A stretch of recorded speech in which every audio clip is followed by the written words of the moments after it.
Good morning, it's Ian Koniak, and I've talked a lot in the past about RGAs. And for those who don't remember, RGA stands for Revenue Generating Activity.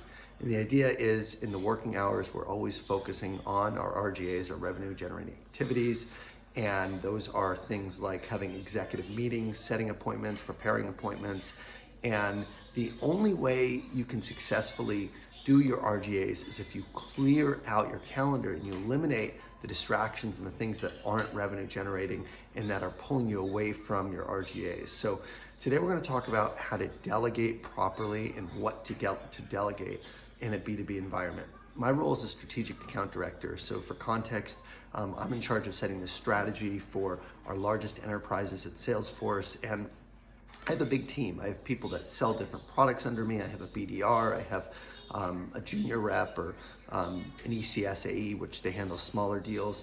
Not everyone has that luxury, but everybody has some type of supporting team to delegate stuff. So without further ado, the key things that you want to delegate, and I bucketed these. The first one is customer support issues. You need to, if you're working at a software company or any organization with post-sale, if customers have a post-sale question or concern, maybe it's about product, maybe it's about billing, maybe it's about a case that hasn't been resolved, you really need to delegate that stuff to your CSM. And not only that, but educate your client that when there are service issues, give them the people that they can go to. Tell them how to submit a ticket in your system. Tell them, hey, if the ticket's not getting responded, then go to your CSM. Make sure your CSM has a direct line into that client. CSM stands for Customer Success Managers. So most organizations have that set up. So get close with your CSM and make sure they are empowered to really service your customers, because you don't want to be doing that because that pulls you away from selling activities. Now, there are large deals sometimes where you do have to get involved because maybe you have a big deal on the line. If you don't give them the best service, then that could be impactful to other deals. Those times it's okay, but as a general rule, try not to be the success person for your account that someone else is assigned to do that. The second area is just BDR activities. So I have a business development rep.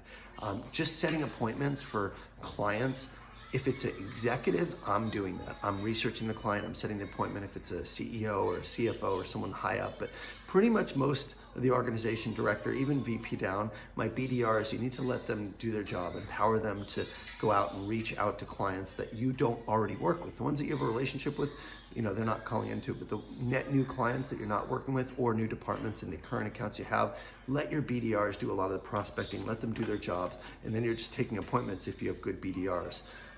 The next thing you should delegate is smaller deals. If you have any type of ECS or junior rep on your team for smaller deals, you definitely want to empower them to take the deals. Because if you're working on 10, 15, 20K deals, that means you can't work on the $200 to $2 million deals. So you really want to, in Salesforce, our threshold's about 150,000 and below. We have ECS taking full ownership, but in most organizations, there is some type of junior rep or inside sales organization. You want them to be able to work those and be fully empowered to sell those deals on their own.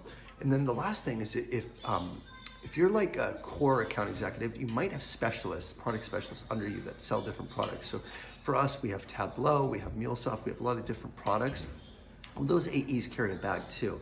So if it's a deal cycle with like Marketing Cloud or MuleSoft or Tableau, I want those AEs fully running the sales cycle. I'm helping them with strategy. I'm helping them get deals across the finish line, maybe getting executive relationships. But if you're a strategic account manager or a strategic account executive, you really do have a team under you that sells, and you don't want to be involved in everything, because that means that you're not running your own cycles. So you want to, especially if good people that are experienced, let them do their job, let them sell, coach them where needed, hold them accountable via team meetings every week, which I do for my larger accounts, but don't get in their way and make sure every deal has to go through you, because that's only going to hold you back.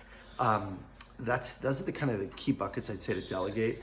I also recommend delegating in your personal life as well. So there's a meal service I subscribe to. It's called Home Chef. They basically ship me the ingredients every week. I'm cooking, so I don't have to figure out what to shop. I'll show you. We have a 4-week-old who I'm holding right now, and we just don't have time to grocery shop. So I'm delegating my groceries to Instacart. I got this Home Chef order. We're still cooking, but I don't have to worry about like what to cook and the ingredients. It's all being shipped to me. I have a pool and a spa. I was taking care of that for the past like 6 months because it was new and exciting and I like taking care of it. And now that life is crazy with the newborn and the 4-year-old, I just hired a pool guy and he's out there servicing it now. There's a lot of stuff in my personal life that I delegate. All my bills are on auto pay. The more you can outsource and automate, the more free time you have for what matters most, which is spending time with your family or developing your interest. It allows me to have a side business, make videos and produce content on the side. If I was busy doing mundane tasks all day, I wouldn't be able to do a lot of that stuff. So the more you can outsource, that helps you, so you don't have to burden a lot of this stuff. My landscaping, there's a ton of stuff I outsource. The more free time I have with my children, with my family, and to work on my side business or to work on Salesforce stuff. So I hope that's helpful. Delegating in your business and your life is a key thing. It requires letting go of control. It requires trusting people, and it requires empowering people. And that's a skill that if you want to get to the top, you want to be the best in sales, you're going to have to get really good at delegating. Hope this helps you guys. Take care.